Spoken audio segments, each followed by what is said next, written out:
চলে এসেছি আরেকটা নতুন ব্লগ নিয়ে। এই যে পতিরামের বাস চলে এসছে, আমরা সবাই উঠছি এবার বাসে উঠে আমরা সিট পাওয়ার উদ্দেশ্যে রওনা হয়েছি। দিয়ে আমরা সকলে সিট পেয়ে গেছি। এই যে আমাদের বান্ধবীরা হাই করছে, মজা পেয়েছে ওরা খুব। দিয়ে বল্লা মেলায় যাওয়ার উদ্দেশ্যে। এই যে বল্লা মেলার এখানে কত লোকের ভিড় দেখতেই পাচ্ছেন, খুবই জাগ্রত নাকি এই মন্দিরটা।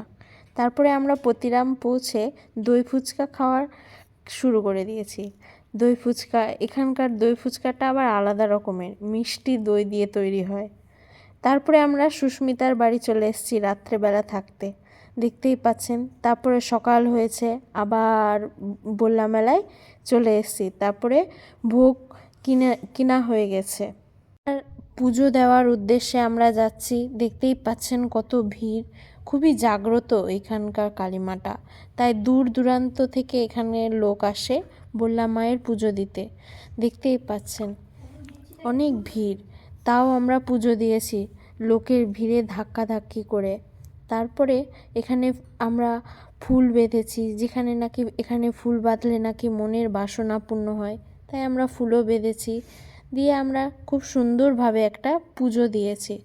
দিয়ে আমাদের মনোবাসনা যাতে পূর্ণ করে কালীমা, তাই আমরা খুব সুন্দর পুজো দেওয়া হয়ে গেছে।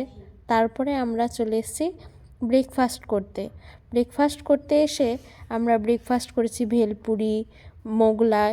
কিন্তু এখানে এই মেলাতে খুব দাম জানেন তো, 100 টাকা করে নিয়েছে ভেলপুরি আর মোগলাই। তারপরে আবার চলে আসলাম। দিয়ে আমরা বালুরঘাটে এসে সিনেমা দেখতে গেছি, ভুলভুলাইয়া 3। সিনেমা দেখার পর আমরা যাব শ্রেয়ার বাড়িতে, দিয়ে ওখানে রাত থাকবো। তারপরে আবার যে যার বাড়ির উদ্দেশ্যে রওনা হয়ে যাব, আর প্রতিদিনকার রুটিন আবার হবে।